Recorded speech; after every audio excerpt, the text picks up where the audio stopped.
She just runs around and then I don't think Lucy ever bounces runs on you and then runs off. She's still pregnant. Yeah. That dog is still cute.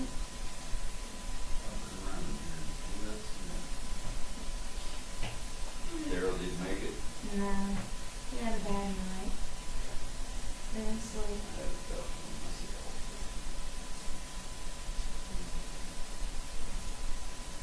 Well, That's how it usually is. yeah.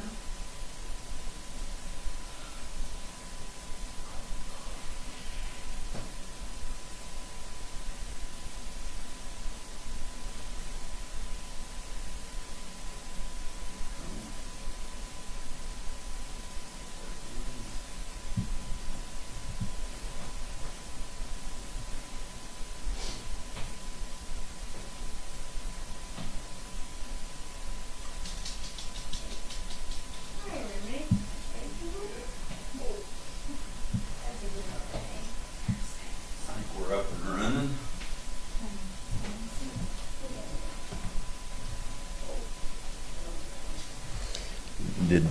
Was Patty in there? Did you see her?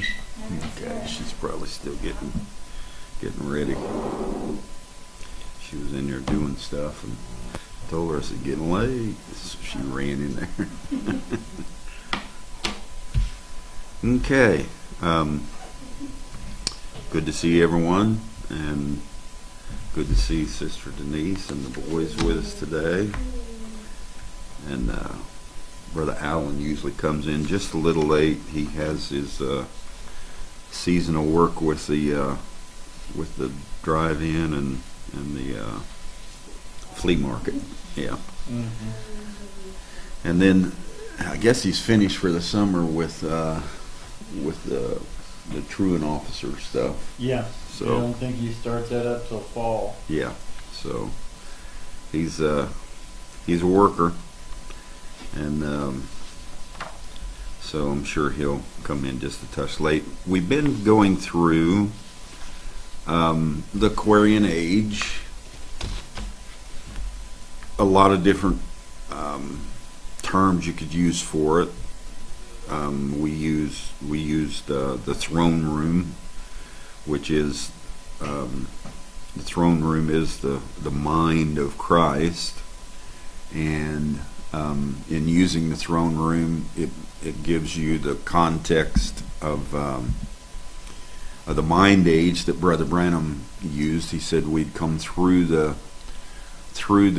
mouth, which was Pentecost and the speaking in tongues, and we'd come to the eyes, which was Malachi 4, Revelations 10:7, the seventh angel, and he said the next will be the intelligence, which will be the mind age. And so we have entered that intelligence, and we know that the intelligence of the zodiac are the air signs, and those air signs are Aquarius and Gemini and Libra.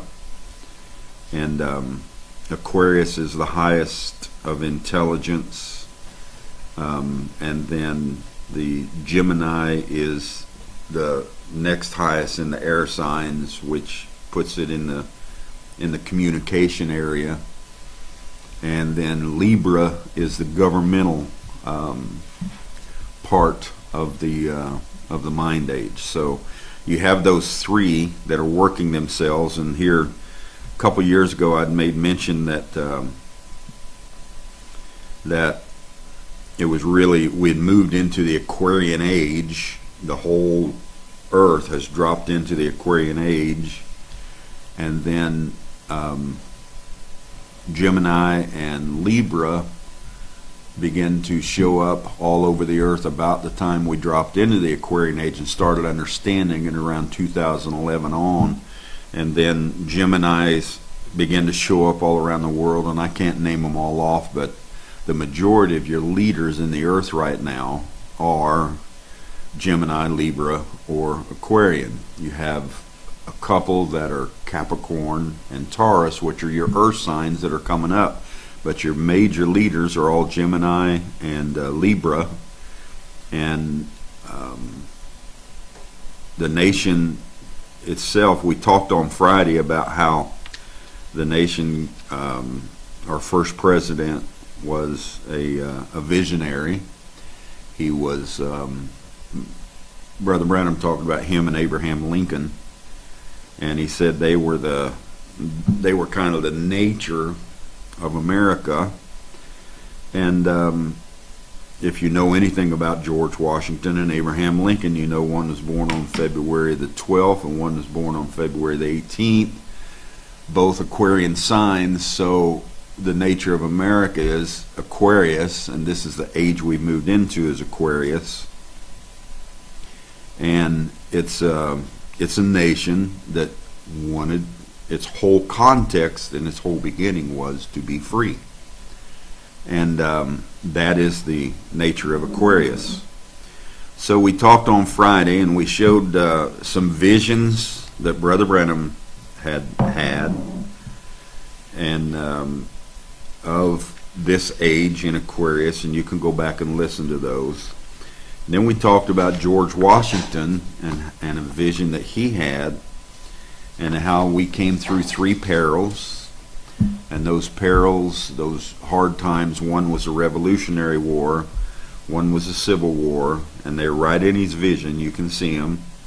And then the third one is what's happening right now. And he tells all through his vision about it. And then at the end of the vision, the angelic being that was in his room talking with him makes the statement that George Washington says, "I seen and beheld the villages and towns and cities springing up everywhere again after a great burning and rioting." And he said, "I seen them all springing up again, while the bright angel planted his azure, his standard, into the earth, and cried out with a loud voice and said, 'While the stars remain and the heavens send down dew upon the earth, so shall the union last.'" So we seen that, and we understand it, and we understand what happened in his vision. And I was thinking about his vision for a couple of days now, a week or so since I'd gotten into it and read it. But I was thinking about how did that angel know all of those things to be able to show him in the vision? The angel used his hand and put a vision out before him, and he saw the Revolutionary War, and then he saw the Civil War and how it raised up, and he saw what's going on now, this great war, whatever you want to call it. And then he's seen America, and he's seen the nation and things come through it all and come out a strong union still. How did this angel show that to him? Well, ask yourself, how did the angel in the book of Revelations show John all those things in 96 AD when they were going to happen all the way out until Sunset Mountain, all the way out into 2011? That angel was showing John all those things. Well, the only sensible thing is John met an angel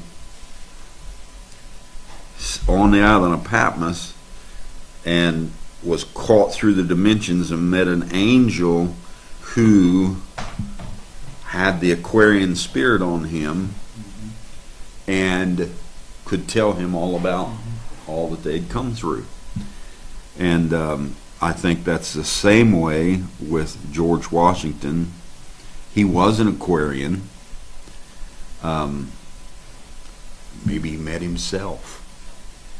But I personally think that he met an angel from this age the angel was from this age and had the Aquarian spirit on him and had an understanding of all the things that were coming up through the next 250 years. So, And it's and happened before. it's happened William before. Branham That's right. went across the veil, met someone who told him of things that were coming. That's right. And See? then and he happened to be what? An Aquarian.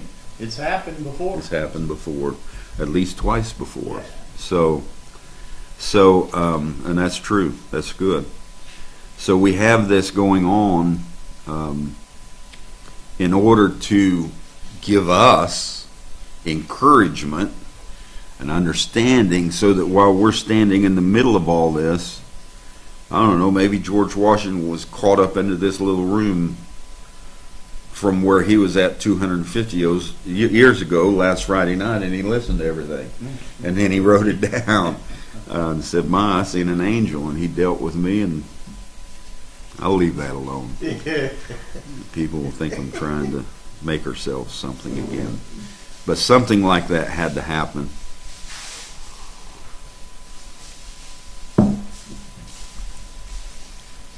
So this morning, I want to take some thought, a little bit of thought, on, I called it Standing in Aquarius. I could have called it Standing in the Apocalypse, which I may come back and do that at some point. But we're standing in the middle, right smack in the age of Aquarius, the age that everybody prophesied about, the age that brought on the new earth, the millennial reign, the new city, the new everything, the age that brought all these things on. We're standing right in it. And I was thinking about the entire zodiac. Right now, Aquarian is the dominant age. It's the dominant influence. As William Branham talked, the gate's been open to this age, and we entered it, and it's such a great age that the wife said we should have been here a long time ago for the children's sake. And so we're watching this age unfold itself. Job made a statement in Job 38 and verse 32. He said, "Canst thou bring forth Mazzaroth in his season? Or canst thou guide Arcturus with his sons?" Now, if you know the zodiac at all, you know that the fullness of the zodiac, when all the signs are understood, and when all the signs have come forth, they're called as a whole. The zodiac is called Mazzaroth. So what Job was saying was, who can bring forth the fullness of the zodiac in its season? Or who can you guide Arcturus with his sons? Arcturus was in the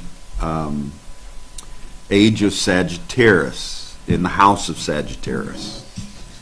And so Arcturus, if you remember the house of Sagittarius, it had the half man, half horse. His top was, and he was Archer.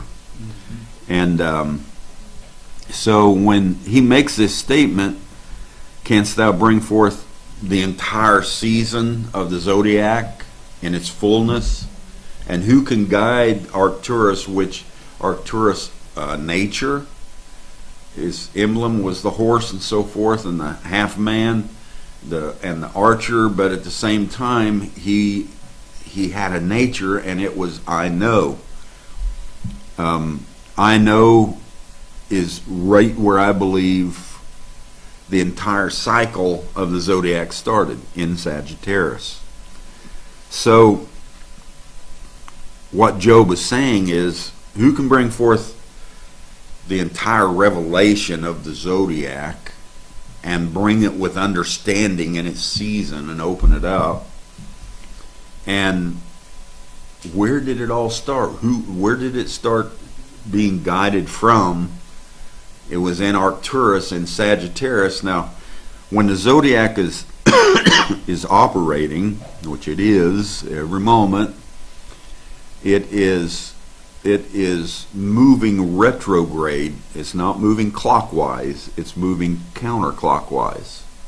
Well, the way the sun moves and the way the rest of the way the earth moves, it's moving in a the sun is moving clockwise as it's turning, and the earth is going around the sun with a counterclockwise turn. So what you got, and I can't even do it with my fingers, but you got the sun doing its rotation and the earth doing its rotation in reverse. So the sun is striking the houses of the zodiac in reverse.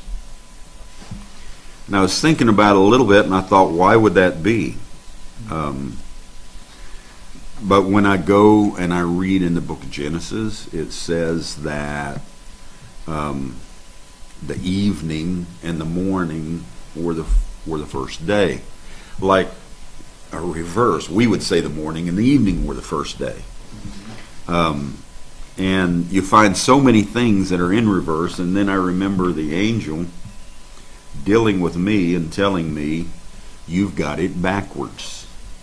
You're in reverse. And he said, you need to begin to understand that you're not going somewhere to get all of these things that we have talked about for centuries and centuries. You came here to get it. You're not going somewhere to be glorified. You came here to be glorified. You're not going somewhere to receive a resurrection. You receive it here. You're not going somewhere to be raptured. You're raptured right here. And just all the things that we had one way went the other. So we're looking at everything still when it comes to the zodiac in retrograde, in reverse. Now for me, we are eternal. And I personally think that maybe we came through a 25,000 year trip through the zodiac in not retrograde, but in clockwise. And it finished up, and maybe there's polar flop, there's some things that went on, and it reversed us, and we begin to go backwards or in retrograde through the zodiac. Just so we could understand it as we spiral back through. You know, you come through something, and then you spiral back through, and then you spiral back through, and you keep doing that in cycles to learn everything you can about every detail, every house. And then there is a time, I think we're very close to it and may have been through it before, when who can bring forth Mazzaroth, who can bring forth the revelation of the entire thing. Well, I think we're just about there, and maybe have been before. So I wanted to go through this. We went through the vision of William Branham and one of George Washington's visions on the Friday session. And we talked about the angelic being, and I read to you the account of George Washington and what it felt like to him, and how it was so similar to my accounts and the things that have happened to me with the presence of the angel. And so I was thinking more on the Aquarian, and I wanted to talk about unveiling maybe a little microcosm. Jesus, if you want to look at it like this, let me put it like this. Jesus was the fullness, according to Galatians 4, he was the fullness of time. And according to Ephesians 1, 10 through wherever, we're to come back to that fullness again. Well, anyway, when I look at Jesus, he had the fullness of everything in him. Jesus was the Mazzaroth walking in earth. He came from a virgin, Mary, which is Virgo, and he came with the father of Joseph, which is his two sons, Ephraim and Manasseh, took on Taurus, and he was born in Aries, and he was Leo the lion that came to the earth to break open redemption. And you could just keep going through the zodiac and through the actions. He went through Issachar and Naphtali, and a great light shone. So he was Capricorn. That's the Capricorn age, when the great light is shown. And so everything he'd done, his moves that he made, he told his disciples, go to the city and find a man carrying a pitcher of water and follow him into a room, and he'll have a supper and a place prepared for us. Well, you know who the pitcher of water is, the Aquaman, and carrying the water. And so Jesus was displaying the Aquarian age in his last few moments of his life. And he displayed all the other ages. And so his last few moments, I was thinking about it, the Aquarian energy is water. The Aquarian placement is air. So Aquarian is one of the few that are multiples, but its dominancy is air. Its placement, its season, its everything, its intelligence. But it also plays a great scene of all of it in water. It is the Aquaman, aqua meaning water. And so it's water poured out for thirsty people. The task is to meet with the needs of the people in every way. That's the Aquarian age, is to bring people out of the hierarchies, the bondages, and everything else, meet the people the way that they need it, thirsty for new life, and to establish proper human relations. This is what Aquarian does. So the light and the love and the plan can be circulated among all the peoples of the world. Aquarian is now touching all the peoples of the world. Its gateway is now opened. Everything that's born comes through the gateway of Aquarius, and that's everything. Just think about that. Everything from a amoeba to a bacteria to a tree to a bird to a piece of grass to a human, an animal, botany, everything comes through the gateway of Aquarius. Aquarius is the influence of the entire earth dominating in the zodiac right now. So whatever the Aquarian energy is, just think about what we're doing with the earth, with the air, with the four elements right now. You know, earth, air, water, and fire. And think about everything that we're doing, and think about just the development of water over the last 200 years. We used water to spread ourselves all across the earth, coming in ships across all the oceans and things like that. And nowadays you can't hardly, there's a few places, but you can't hardly find a place where there's not plumbing now. There's water. Every place has water. And so that is a sign of the Aquarian age and how it's reaching out and touching everything. So here we are, and I wanted to take a couple of places where I'll just read it first in Luke 22, and it starts with verse 7. It says, "Now the feast of unleavened bread drew nigh, which is called the Passover. And the chief priests and the scribes sought how they might kill Jesus, for they feared the people." The people were falling in love with and trusting the words of Christ, of Jesus, more so than the synagogues and the Pharisees and the Sadducees and the lawyers and all these people, and they were beginning to fear the influence that Jesus had.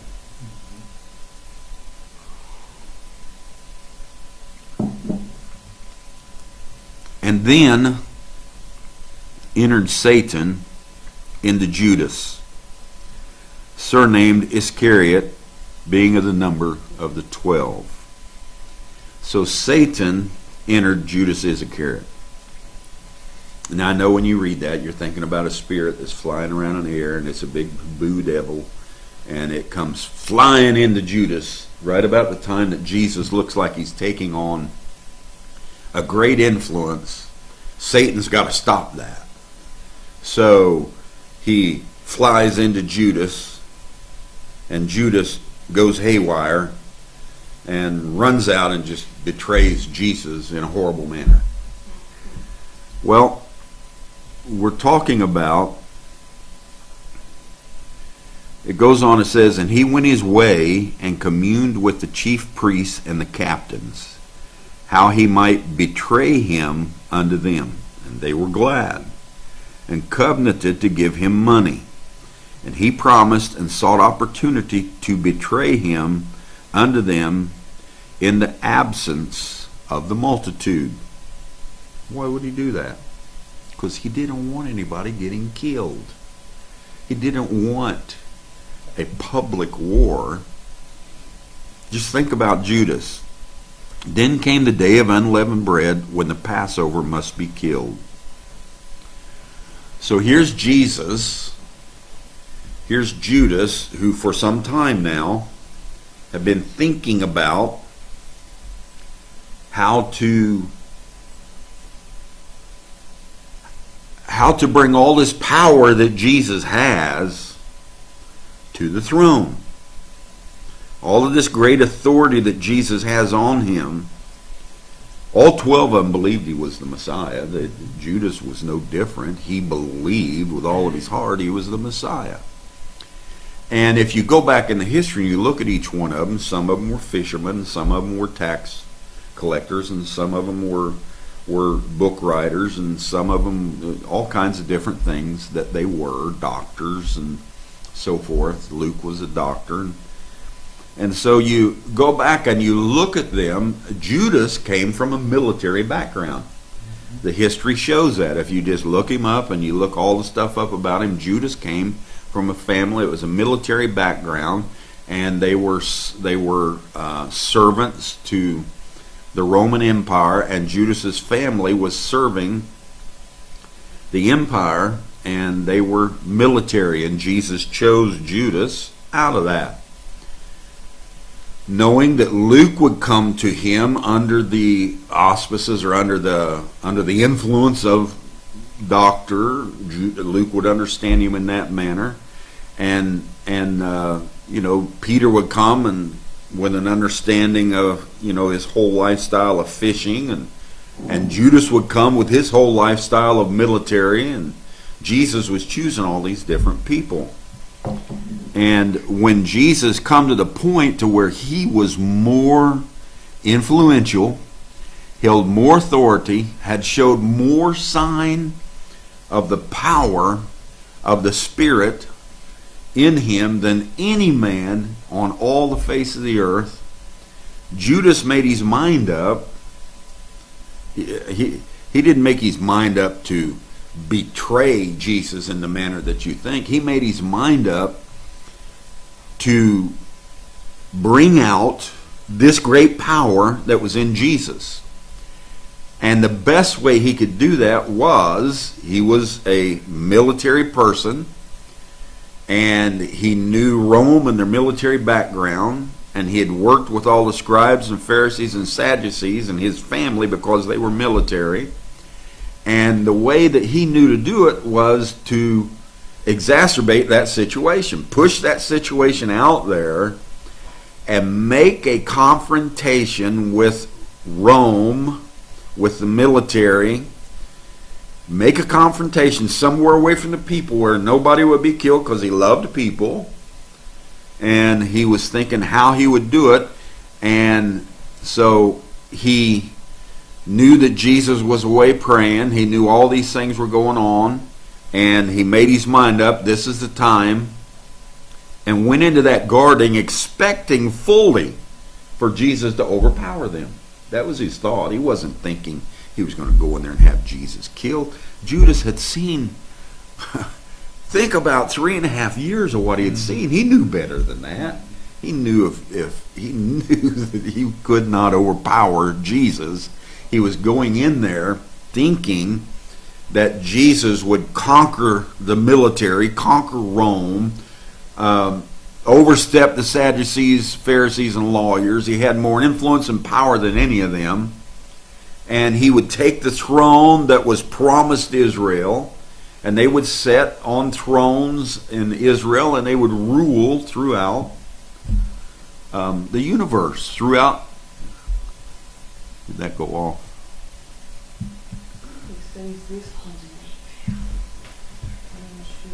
Give me just a minute.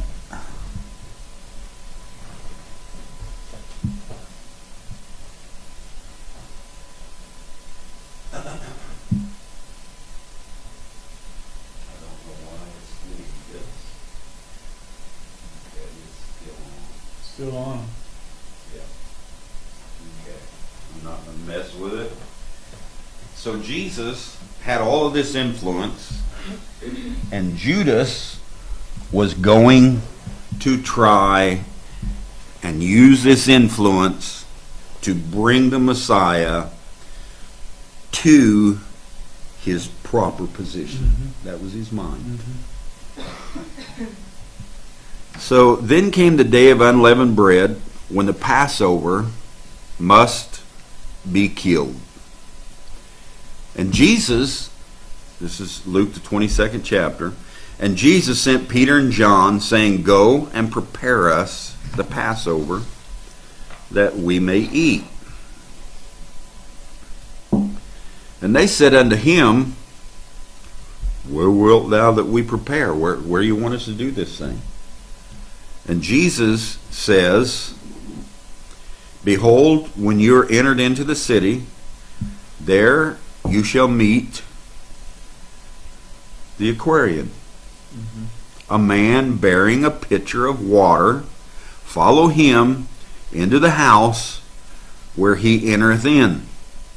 And ye shall say unto the good man of the house. So follow this pitcher bearer, this water bearer, this cup bearer. Follow him into a house. And when you get into that house, ye shall say unto the good man of the house, The master saith unto thee, Where is the guest chamber,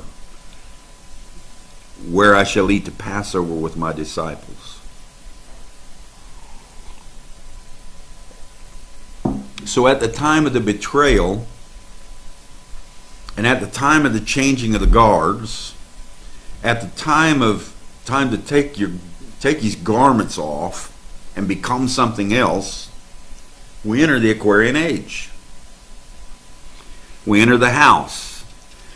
And he shall show you, Jesus said, tell him this, and he'll show you a large upper room, furnished there and made ready. He shall show you the entire Mazaroth. He'll bring you an understanding. We're going to go into this room and we're going to have a feast together. And he shall show you the large upper room. And they went and found as he had said unto them. You know where the upper room is? It's the mind. You go into the mind. You go into the intelligence. And when the hour was come, he sat down, the 12 disciples with him, and he said unto them, with desire, I have desired to eat the Passover with you before I suffer. So from this point of meeting the man in the pitcher, we read from that point on all the way through the crucifixion, you're looking at the Aquarian age. Mm-hmm. Jesus talks to him. If you go over into John, I think I'll get there in just a minute. But anyways, John the 13th chapter, you find where Jesus entered into the room with them. And I'm sure you've never noticed it before, but if you pay close attention to John's writing, everything that John wrote between the 13th, in the 13th chapter of John's writing, all the way to the 18th chapter of John's writing, all of that, he talked to them in the Aquarian room, in the little room with the pitcher, the man with the water bearer. So all of that revelation came out in the Aquarian age, in the Aquarian time. So Jesus is here, and he tells him to get the room, and he says, I've had a great desire to get to this place with you. I've had a great desire to come to this room with you. I've given you visions in the prophets. I could say these things now. I've given you visions from the prophets. We've seen Ezekiel in the room. We've seen Isaiah in the room. We've seen John in the room. We've seen the whole city has a room to it. We've seen so many things throughout all of those things, prophecies of an actual coming to this place, this throne room, this vortex, whatever it is that you want to call it. The source, the place of all authority and all power. And he said to them, I've had the desire to come here, for I say unto you, I will not any more eat thereof until it be fulfilled in the kingdom of God. And he took the cup and gave thanks and said, take this and divide it among yourselves. All of you, they took the cup, and he said, drink this and divide it among yourselves. All of you took on the influence of Aquarius. Mm-hmm. All of you took the cup in your hand, and at some point, all of you drink it in the Aquarian age. You come in through the gate, and when you get in here, you're drinking the influence of Aquarius. All of you become Aquarian. He took the cup, gave thanks, and said, take this, divide it among yourselves. For I say unto you, I will not drink of the fruit of the vine until the kingdom of God shall come. And we know when that was. He came back and he stood on the shores of Galilee, the sea, and he called for Peter and them. They were out fishing, and he said, come in and let's eat and drink here together. So the kingdom of God had already come at that time. And he took bread and gave thanks and brake it and gave unto them, saying, this is my body, which is given for you. This do in remembrance of me. So all of us partake of the body, the earth. All of us partake of the water, the cupbearer. This is all going on from the time they meet the water bearer, the cupbearer. From the time they enter the little room of the Aquarian age, the throne room, these things are going on and being revealed. Likewise also the cup after supper. He said, take this and drink or eat, this is my body. Likewise the cup, also the cup after supper, saying, this cup is the New Testament in my blood, which is shed for you. But behold, the hand of him that betrayeth me is with me on the table. So Satan entered the throne room.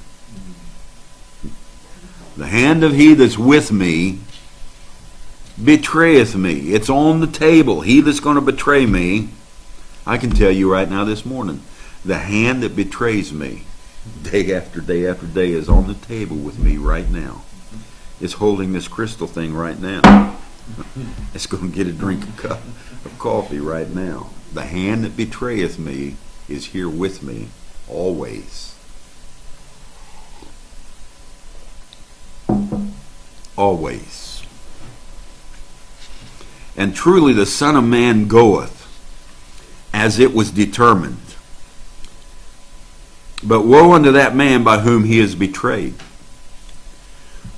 So inside the Aquarian age, Satan is revealed. And Satan is revealed not as a roaming spirit out here, roaming around everywhere, or a rogue spirit that broke into the universe somehow and got past the Holy Spirit, and now he's almost as powerful as him. That's not it. Satan was revealed in the Aquarian age, and he was to betray the Son of Man. Look up betrayal. It's a contrast. A betrayal means something that moves in the opposite direction of where you want to go. You get betrayed by it. All of us have betrayal in us. Every single one of us. So here we see this being revealed in the Aquarian age. We took Satan and set him at the table with us instead of putting him out there in the universe somewhere. And truly the Son of Man goeth as it was determined, but woe unto the man by whom he is betrayed. And you know the woes that come upon you each time you feel this betrayal. Each time you feel this contrast.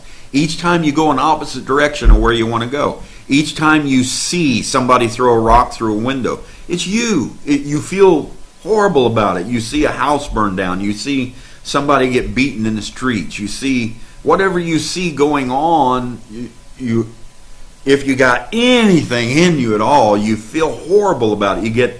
You get upset about it. You fill up with betrayal. You say to yourself, look at these people. One man I've seen where he wrote, and he said, the most horrible feeling, I'm 86 years old, I think he said, and the most horrible feeling that I have ever had is sitting and watching my own people destroy the greatest nation that we have ever built on the face of the earth. And I thought to myself, what he's feeling is betrayal. It's in us all. Now, how do we deal with it? It works in the Son of Man. And they begin to inquire among themselves which of them it was that should do this thing. Who's going to do this? And there was also a strife among them, because every time betrayal comes, it's like, who's going to end up on top? You know, we always do that. When betrayal starts, who's going to end up on top? Is the BLM going to end up on top? Is the KKK going to end up on top? Is white supremacy? Is the Republicans or the Democrats? And you can bring it on down home to each little betrayal inside your family. You know, when mama and papa has a few kids and maybe one of them betrays and one of them becomes a black sheep and one of them becomes this and that, and you're thinking, who's going to get the most money? Who's going to get the inheritance? What's mom and dad going to do with them? Are they going to leave me the house? It's all about, betrayal becomes all about who's going to come out on top. It shouldn't be, but that's human nature to think that way. And there was strife among them, which of them should be accounted to the greatest. Who of us, if there's one that's so low, all of them did it, but if there's one that's so low that he's going to betray, then who's the one that's so faithful that they're the greatest? You know, we always get that superior, inferior feeling every time betrayal comes around. And it's rampant right now in the Aquarian age, because Jesus, the Holy Spirit, me, you, our spirit, has just revealed who Satan is. We have just revealed where the betrayal's coming from. We have just now revealed and opened to the people exactly who the devil is. And so strife has come in about who's the greatest, who stayed the most holy, who stayed single, who only married once, faithful, but who did twice, who got drunk, who did this, who did that, who's living ungodly, who's doing that. I'm the greatest. I'm the most holy. I'm the most desired. I'm the most lovable. I'm the most humble. You know, it goes on and on and on inside this place. So they had all this strife, and he said unto them, watch Jesus in the Aquarian age, inside after the pitcher, the man with the pitcher takes them in the room, they step into the Aquarian age. Jesus says to them, seeing all of their craziness and things going on, he said unto them, the kings of the Gentiles exercise lordship over them, over their people. Jesus was saying, stop trying to figure out which one of you are the worst and the best. Knock it off. This is my last evening with you. This is the Aquarian age. This is the Aquarian time. Stop thinking in Piscean ways. Superior, inferior. Who's the best? Who's the worst? Who's the bad? Who's the good? Who's the righteous? Who's the evil? Stop thinking in those ways. He said unto them, the kings of the Gentiles exercise lordship over them, and they that exercise authority upon them are called benefactors. They were trying to figure out who was going to benefit from this betrayal. Who was going to be on top? Who's going to benefit? Who's going to get the recognition? Who is going to have the power that Jesus had after he's betrayed? Who's going to have the power of William Branham after the Laodicean church age? Where is the next great Piscean idol? Where does he come in at? And Jesus says to them, knock it off. Just stop it. We're not trying to figure out who the greatest is, who the best is, who the next king will be, who's going to exercise lordship, and who's going to be the benefactor of all this. That's not what this is about. And he said unto them, ye shall not be so. What was Jesus doing in the Aquarian room, in the Aquarian age, after he met the water bearer? After they got the room set up and entered the room, he was leveling the playing field. He was leveling the playing field. Ye shall not be so, but he that is greatest among you, let him be as the younger. And he that is chief as he that doth serve. Everybody become the same. You're still going to have great ones. You're still going to have chiefs. You're still going to have all of these things among you, but treat one another the same.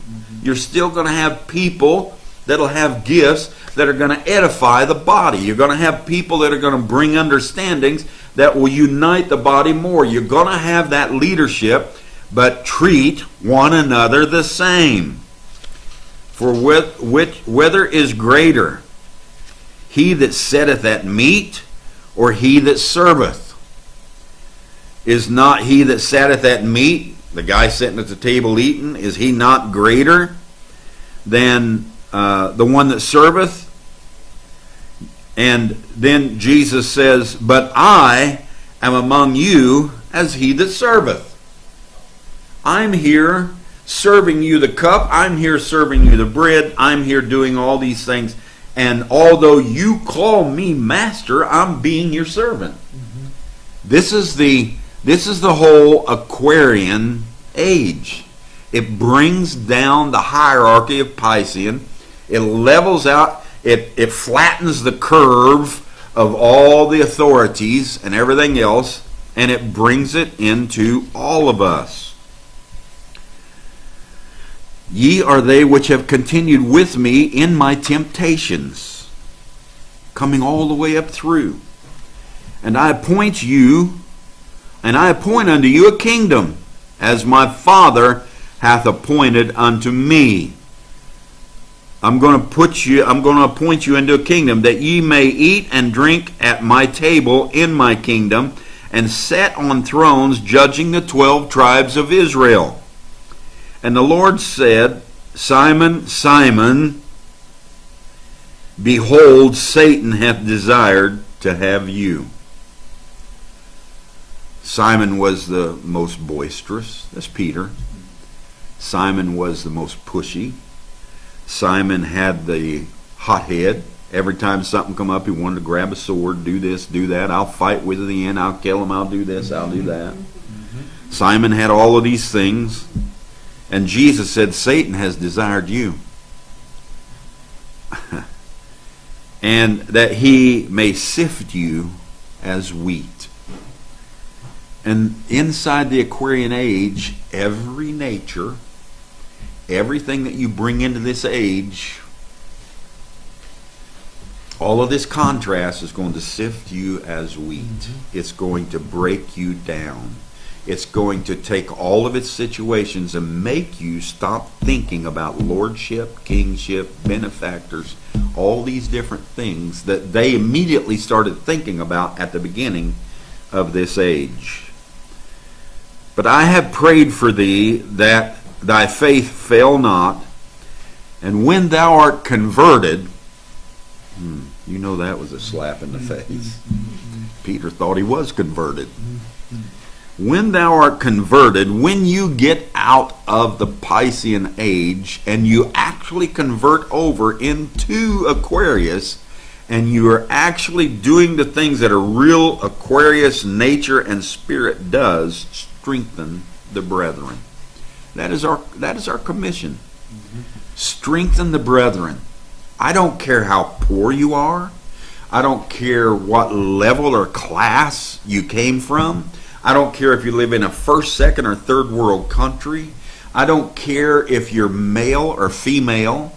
I don't care if you are a drunk, a prostitute, a whoremonger, or anything else. In the Aquarian age, you need to come into the spirit of strengthen the brethren. Strengthen one another. Don't fight one another. Don't raise your hands against one another. Use everything against one. Strengthen one another. Strengthen the brethren. And he said unto them, Lord, I am ready to go with thee. Peter's talking to Jesus. Lord, which is hothead, I'm ready to go with thee, both to prison and to death. And he said, I will tell thee, Peter, the cock this day, before it crows, you will deny me 3 times. See, when you carry that Piscean thing over with you, you think you're somebody. That's right. You think you got all the power and authority and the hierarchy, and I'm good, and I can't wait to stop being a son to my mama because I've got all of this. I can't wait to stop being a daughter to all of these things. I can't wait to get my license. I can't wait to be 21. I can't wait till I can drink my first beer. I can't wait till I can on and on and on and on and on. Move that Piscean influence out of you. All of those concepts are just hierarchies. I'll stay with you. I am as solid as a rock. And here he was going to betray him 3 times before the cock crowed that evening. And he said unto them, when I sent you without a purse and a script and shoes, lacked ye anything? And they said, nothing. Then he said unto them, but now he that hath a purse, let him take it. And likewise his script, he that hath no sword, let him sell his garment and buy one. For I say unto you that this that is written must yet be accomplished in me. And he was reckoned among the transgressors, for the things concerning me have an end. Jesus had an end. Stop trying to put him out here somewhere like he's going to come back and do a whole bunch more in the earth. He had an end. Did I read that right? For the things concerning me have an end. I'll be with you unto the end. Wake up and realize if there's a Jesus in the earth, it's you. If there is a Holy Spirit in the earth, it's you. Those are all terms for something else in our mind that was in that was superior to us, better than us, and greater than us. But in the Aquarian age, we bring all of those hierarchies to an end. In the Aquarian age, the mighty Jesus was crucified, slaughtered, and killed, and laid away in a grave. It all comes to an end. Listen. And they said, Lord, behold, here are 2 swords. And he said unto them, it is enough. Doesn't matter whether you pack 2 or 1,000. And he came out and went as he was wont to the Mount of Olives, and his disciples also followed him. So we know what he did. He left from there, he went to the Mount of Olives, and then he began to pray, and he went into the Garden of Gethsemane, which is right there at the Mount of Olives. We have just read the opening of the Aquarian nature. Think about what it does at the opening. It brings us all and gathers us into one age under a cupbearer, takes us into a room, and then begins to reveal us. He reveals who Satan is. He reveals who the Son of Man is. He reveals the betrayal that's in every one of us. He reveals all of these things all the way through, opening up a brand new age and showing us that nothing is outside of us, is all inside of us. He reveals that your hard rock nature, coming from the Piscean authorities of hierarchy and nobility and all these things, means nothing. You're not in that age anymore. We've read about all this, the atmosphere and all that will bring in the Aquarian age. The supper ending of Aquarius opened the new age and immediately began to reveal and unveil and expose everything. Aquarius is the apocalypse. Everything is unveiled. It brings them to a level playing field. Right. Jesus leveled it all out. They weren't going to the throne they thought they were going to. They weren't going to fight the way they thought. He was not going to manifest his military power. All of those things were revealed to them in that upper room, in that little room. There's more on this in the writings of John, from his 13th to the 18th chapter. It's a study or a look at a microcosm of the Aquarian age that's breaking open right now. It's in John 13th chapter to the 18th chapter, and reveals the nature of the age and what will happen from then over the next 2,000 years. The entering of the age brought us to a level playing field in our hearts. In 2011, there was a microcosm of it. And in 2011, what did Jesus do when he was back there and he told them in St. John, the 14th chapter, sitting in that little Aquarian room? And he said to them, I'm going to prepare a place for you, and I will come again and receive you unto myself, that where I am, there you may be also. Aquarian was going to bring us to a oneness. Let's look at this. Now, before the feast of the Passover, the 13th chapter, when Jesus knew that his hour was come, that he should depart out of the world unto the Father, having loved his own which were in the world, he loved them unto the end. He loved them unto his end. Jesus had an end. Twice now we've read it. And supper being ended, they're in the room. The devil having now put into the heart of Judas Iscariot, Simon's son, to betray him. They're sitting there in the room. John's writing about the same thing Luke wrote about. Jesus, knowing that the Father had given all things unto his hands, and that he was come from God and went to God. The understanding inside that room was that we are all the Christ. We all came out from God. We're all going back to the Father. We're going to leave this sonship. We're going to break things open, and we're going to move out, and we're going to be everywhere. So Jesus sees this, and the supper being ended, he rises from supper and laid aside his garments. He put away all of the other things. He moved into this room, ate supper with them, broke bread with them, gave them the cup to all become Aquarians, gave them the bread to be broken, to be betrayed, to understand the devil, to understand Satan, to understand all these things. And then he lays aside his garments, which is what you are doing now.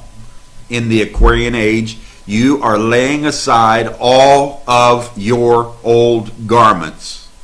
Everything that you were, don't bring any of it into this age. Burn it. Burn it. Lay aside your garments and take a towel and gird it himself. After that, he poureth water into a basin. He become the water bearer. He become the Aquarian age. He entered, changed his garments, and become an Aquarian from a Piscean. And when he did that, after that, he poured water in the basin and began to wash the disciples' feet and to wipe them with the towel wherewith he had girded himself. Simon Peter wanted to keep a hierarchy. You know that. He wanted to keep a superior thing. He wanted to hold on to an inferior relationship to Jesus that the Piscean age had brought. And when Jesus got down to wash Peter's feet, you know the story. Peter said, "Not so, Lord. You'll not wash my feet." And Jesus said, "If I do not wash your feet, you will not be a partaker of what is going on." Or in other words, if you don't let me lay down my garments, and if you don't let me become one of you, and you become me, and let's live in one another, you'll never be able to partake of this age. You'll never understand a level playing field. You will always be trying to put inferior and superior, good and evil, bad and ugly, righteous and holy. You'll always be trying to separate it all out and be kings and lordships over the people and try to have thrones that you sit on that are greater and best and smarter and everything, instead of putting the intelligence in everyone, instead of putting the Aquarian cupbearer water in everyone. You try to figure out who's the worst, who's the bad, and who's the best, and who's the greatest, and who will sit on the throne, and who will serve. Peter wanted that. He wanted to keep a hierarchy, a superior and inferior relationship, and Jesus, in the Aquarian age, pouring the water out, would not accept it. And Jesus looked at Peter and said, "This has to happen. You need to understand this leveling of the playing field." And Jesus made this statement, "If you know these things, happy are you if you do them." We know them. I've sat here and I've seen your notes in all of your fellowships across the world, in Africa, in Asia, in America, in Canada. I've seen your notes. I've seen all the things you're writing. Leadership to the people and sisters and brothers and everybody doing these things. I've seen everything you're writing and I've heard everything you're doing. You know this. And happy are you if you do them. You're not so happy if you don't do them. Because a Piscean age, two fish chained together with a golden ring, one of them going horizontal and the other one going vertical, is not a lot of fun. They're pulling against one another all the time. But in this age, you lay aside those garments, you take off the garment of the fish, and you put on the garment of water. Water is versatile. Water will change according to the circumstance that it's in. It'll go from a liquid to a solid to a vapor. It'll do whatever it needs to do in order to serve and be the best it can be among whatever it's in.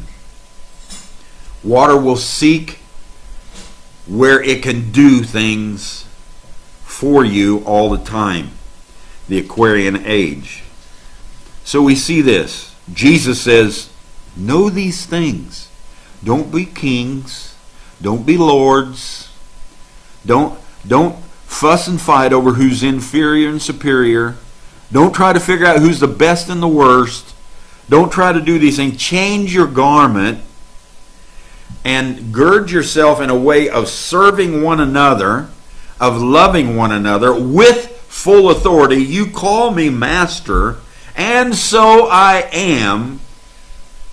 And now I'm washing your feet and working with you as a servant, and you need to do the same if you want to be happy.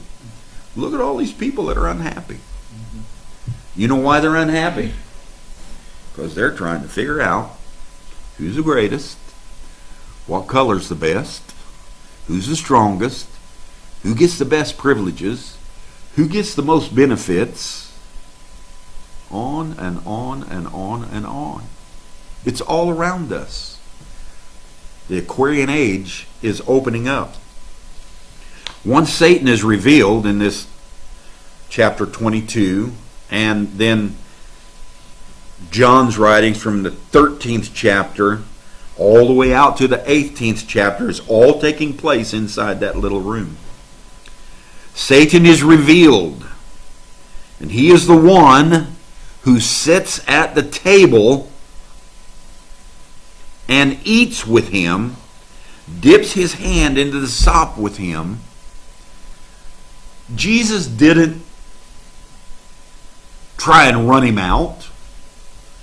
Jesus looked at him and knew he needed that betrayal. He needed that contrast of himself. He needed it so much that he couldn't even leave the earth and go to his next move without that man, without that garment, without that betrayal, without that influence, and without that nature in his group, in his people, in himself. He knew that he could never go anywhere. He made that statement. I must go away. Read the 14th, 15th, 16th chapter. I must go away and I will send you a comforter. We see Satan revealed, and we find out that Satan is not a horrible spirit. It is us in the human mind trying to figure out the best way to do things. That's what Satan is. Satan is a light bearer, Lucifer. He is the human mind that tries to set up systems, set up things, set up welfares, set up benefactors, set up inheritances, set up. That's Satan. He's trying to do all of these things to make the world a better place, but he's moving through a intellectual understanding instead of moving through a revelation. He's moving through looking at writings, looking at books, looking at great conquerors, looking at military things. He's looking at all these things and he's saying, what's the best move to make? How can we power down everything around me and take it over? How can I conquer? Satan was a great power in the age of Pisces, through the Piscean age. And I'm not talking bad about Piscean people. I'm talking about an age. Piscean people are some of the most humble, smartest, most mutable, most joining in, gathering lovers that you have ever met in your life if you meet them individually. But in the Piscean age, these things were going on. Satan is revealed, and he is the one who sits at the table and eats with them, dips his hand and sops with him. He reveals who Satan is. that he's not out there in the political governments, he's not out there in the religious realms and the hierarchies, and he's not out there in the economics, and he's not from whence cometh all wars. Have you read the book of James? Go back and read it again. Where does all war come from? The lust in your members. The devil's not out there trying to make war. If there's a devil, he's right in here trying to make war. Satan is revealed. Once Satan is revealed, we know who he is. Now listen. Jesus looks at Judas and gives him a commandment. In the Aquarian age, Jesus directs the move of Judas. Jesus looks right at him and says, Judas puts his hand in the sop, and Jesus says to Judas, what you do, do thou quickly. And all of the other disciples sitting in the little room thought that Jesus was sending Judas out after some more bread. Maybe they didn't have enough to eat or whatever, or they was sending him after some money that they needed to get the things done they wanted. Or they they thought he might be sending him out after some more swords, since all they had was 2, and they were getting ready to go to, quote, battle. They didn't know what was going on, but they knew that Jesus loved Judas so much that he sent him out to do something for him. But it wasn't quite what they thought. And when we have those things inside us, we are all of the time inside our little room, we are directing Satan. We are directing and guiding Judas. The mind, the things we do, the moves we make. We are directing every move, and we're saying, let's get this done quickly. We need to do this now. Let's get this over with. Let's move on to something else. I can't become what I want to become until this happens. Many times, William Branham would tell you about a vision he had. Maybe he'd walk into a room. He had had a vision of a woman, maybe a baby being healed, and it was laying on a bed, and maybe when he walked into the room, he seen the mother over here at a certain place, and he seen a boy walk in and pick the hat up and move it over and lay it on the bed next to the baby in the vision, and then boom, it happened. Thus saith the Lord, this child's healed. Well, he'd walk into a room, and maybe the mother wasn't even there, and maybe the son wasn't there, and he'd have to sit and wait, talk to the father, do this and that, and it might be 10 minutes, but he can't do anything until he has directed everything to its right position. His influence and his love and everything else is moving everything around him, and you do the same thing. And here comes the mother into the room. But the hat's laying over there in the chair. It's not laying in the bed. So there's the mother. And he's thinking, well, where's the boy? I gotta wait. So he sits and he talks a while. And all of a sudden, here comes the boy in the room. He picks the hat up. He lays it on the bed. And the boy leaves. And William Branham jumps up and says, thus saith the Lord, this child's healed. And bang, it happens.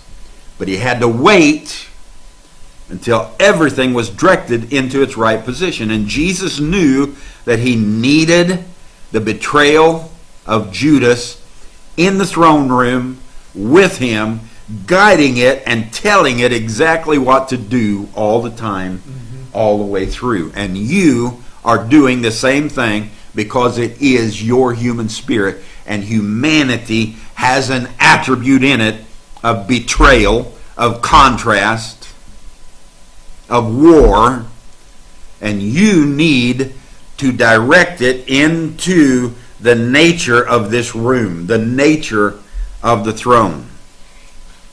So Satan is revealed. once Satan is revealed, we know who he is.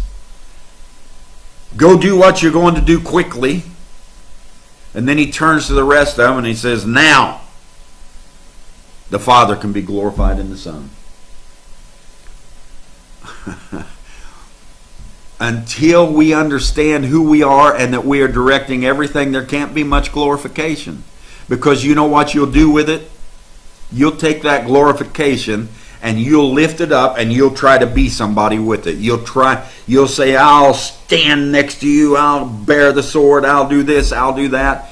Until you get that out of you, and until when things need to be done, and it's a hard thing to be done, until you do it, you have a very hard time bringing things to pass in your life, and you have a hard time being able to level the playing field and make yourself who you are.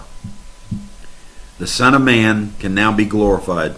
And as soon as he said that, here it comes. He's in St. John, the 14th chapter. He's still talking to him in the throne room, inside the cupbearer's room. And he says, now a new commandment I give unto you, that you love one another, as I have loved you. You've betrayed me. You've turned on me. I've seen Satan in every one of you. I picked you out of some of the worst professions that I could possibly bring you out of.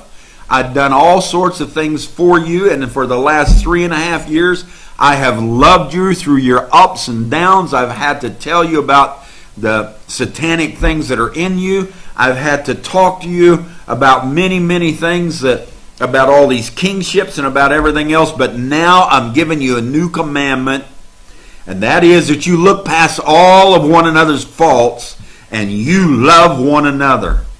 That comes forth in the Aquarian age. It's not a begging. It's not a seeking. It's not a desire. It's a commandment. It's a declared statement that you love one another. You will not be able to help it. You will love one another. The accuser is cast out. He's finished. You have taken this accuser and you have recast him. How can you not love one another if there's no accusation in you? Right. What keeps you from loving somebody is when you take accusation against them. And you say to yourself, they did this and this and this and this, and I will not forgive them for it. They stepped over the line with me. What you're saying really is, for me, they have blasphemed, and they are reprobates, and they will never be a part of my life. You can't do that. Not with this commandment, and not with the accuser finished. The accuser has been cast out. He's been recast. He's not an accuser anymore. In the Aquarian age, Satan is revealed in every one of them. Oh, Judas betrayed him. Satan is revealed in every one of them. Jesus said it in the room. Go read it. Peter, Satan desires you to sift you as wheat. Satan, Peter, get thee behind me, for you know not the things of the Lord. And then he looks at all of them and he says, you'll all betray me as sheep scattered. All of you. Then all of you will forsake me and scatter everywhere. The betrayal wasn't Judas. The betrayal was something that needed to happen in the age to break down their Piscean hierarchies and their rulership and make them realize they needed to be servants. That they weren't as loyal as they thought they were. They weren't as noble as they thought they were. They weren't as earnest as they thought they were. It was a Piscean structure that was set up that made them that way. and they needed to change their garments, lay them aside, and lay all that hierarchy down and move into another age. The unveiling of the human attribute of betrayal is in every one of us. We have to deal with it. Peter stood there and looked him in the face after the cock crowed 3 times, and Jesus looked at him, and Peter knew, man, I'd have never dreamed I had this betrayal in me. Mm-hmm. And it broke his heart. So much that until Peter denied him 3 times. I don't know who you're talking about. I don't know the man. Then he cursed and said, I don't know him. Get the blank away from me. I mean, he cursed. Profanity. Get away from me. You SOBs, I don't know him. We get to that point. Betrayal.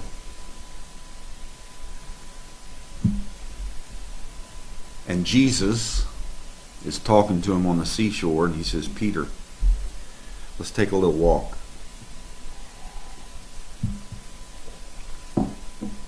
Do you love me? Peter said, yes, Lord, I love you. He's walking a little while along the shore. Jesus looked at him and said, Peter, do you love me? He said, yes, Lord, I love you.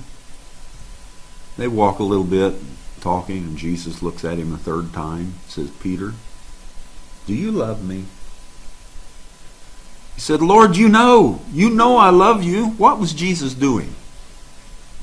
He was giving him the chance to speak from his mouth after the betrayal of 3 times. He gave him 3 times the opportunity to tell him how much he loved him rather than the betrayal. Mm-hmm. And he gives you those opportunities too.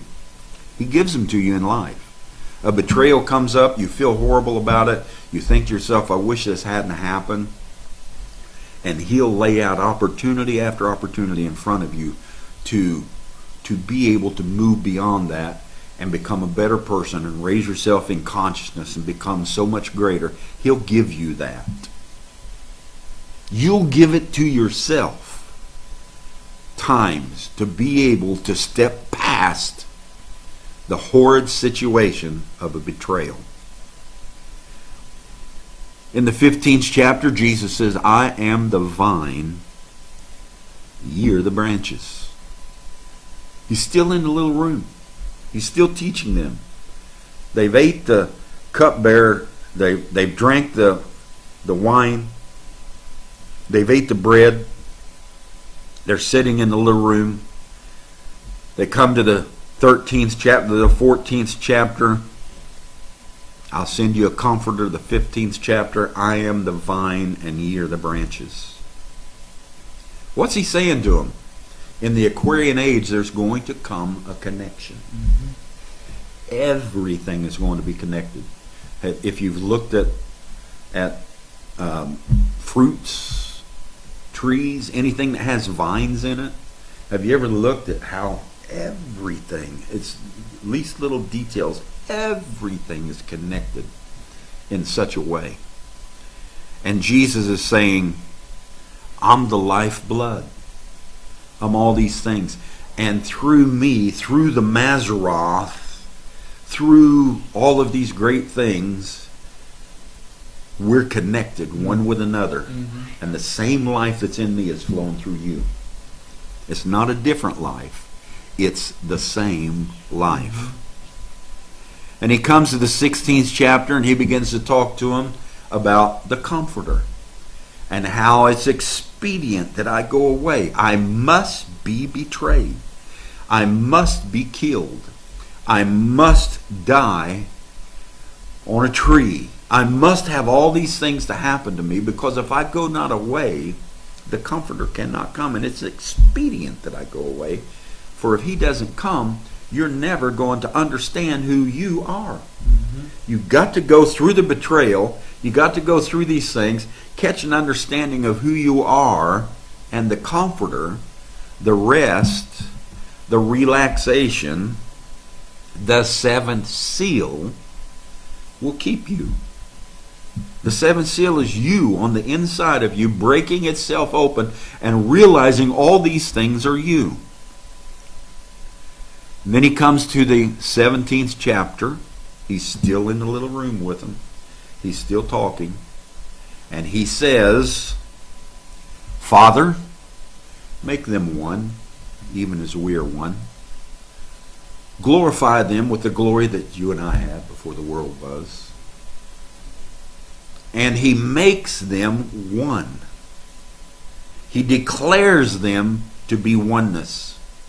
So we come all the way from a man with a pitcher of water, taking them into the Aquarian room, the Aquarian age, and we come through all the inner feelings of kingship and rulership and benefactors, and we come through the terrible attribute of betrayal, and we step into the whole connection of who we are and how we're the same life and one's vine and one's branches, and we come to the comforter being revealed and the seventh seal making us who we are. And Jesus prays and he says, Father, make them clean by thy word. He prays and says, separate them. Then he comes right back around once they're clean by the word. Once they have an understanding of who they are and they've cleaned themselves up of all these things and said, I can deal with myself now, I'm glorified and I understand who I am. He says, and make them one, even as we are one.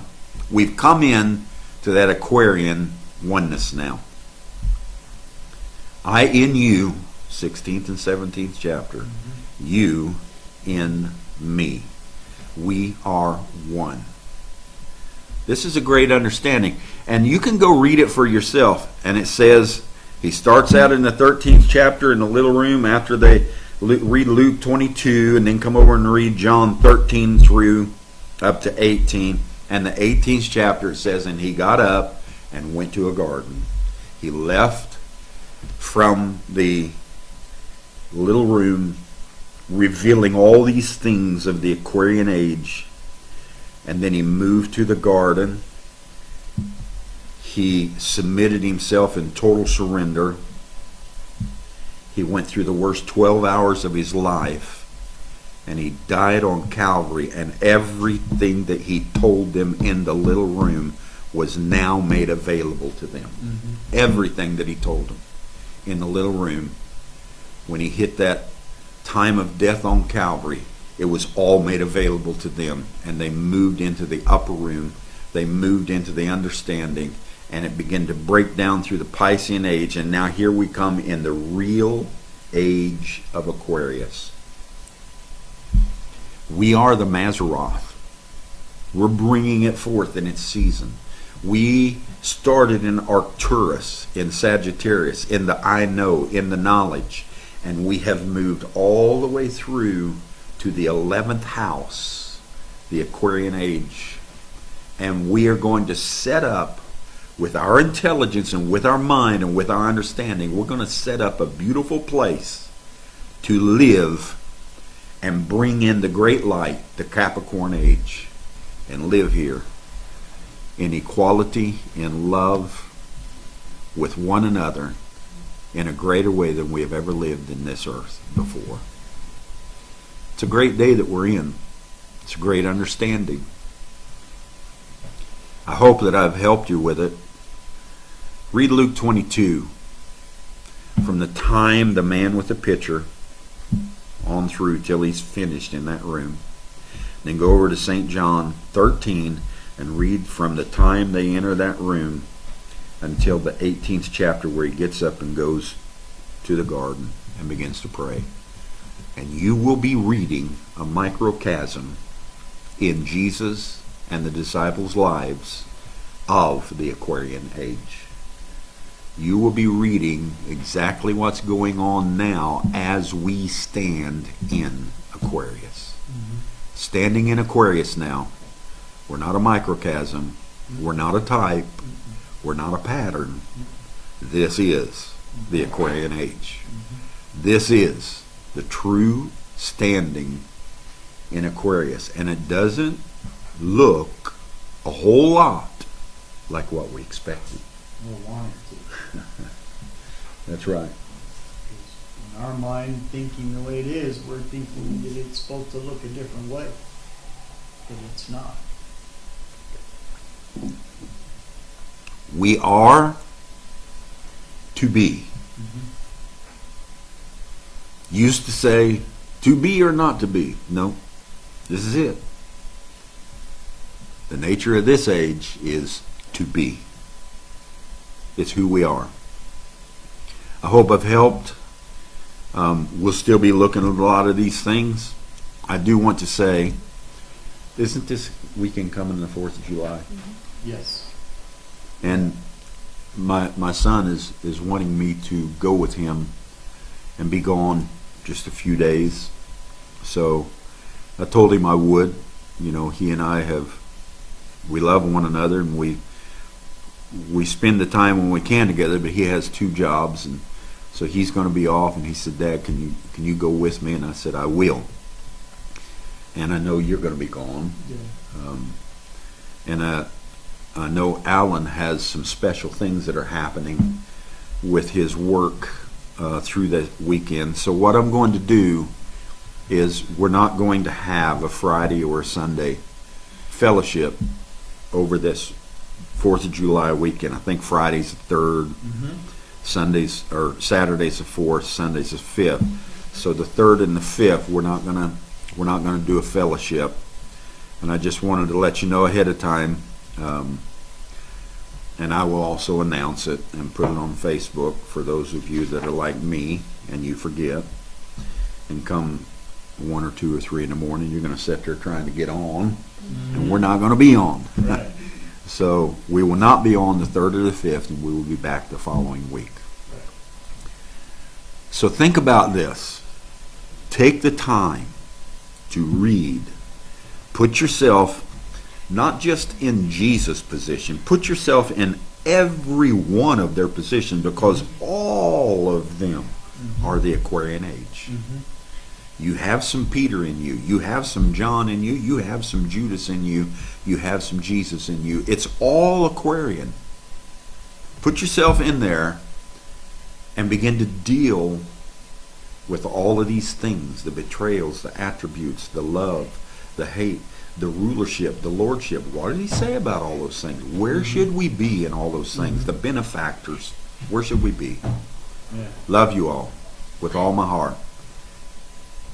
It's a Aquarian influence, and that's what we're here for, to tap into that. Not to tap into other influences, other houses' influence. We're here right. specifically for that reason. Yes. To tap into, and that's, I think, was part of what he was trying to do through all that. He was trying to get them aware that, yeah, you're in one age, but what this is depicting is another age, and you need to respond to the influences that's around you. That's exactly what's going on right here. That's right what's now. going on here and now. And when you watch them and you see everything that's happening and you feel everything that's happening in you, Mm-hmm. it is the Aquarian nature. Mm-hmm. It's happening. How will you be influenced? Right. How will you be influenced? Reach in, do what he said. The Son of Man is now glorified, and I give you a new commandment, that ye love one another. That's what it is. As well, stand. All is well. All is well. We have heard our message, shalom, and all is well. There is a place of perfect rest behind the inner veil. So rest in life, rest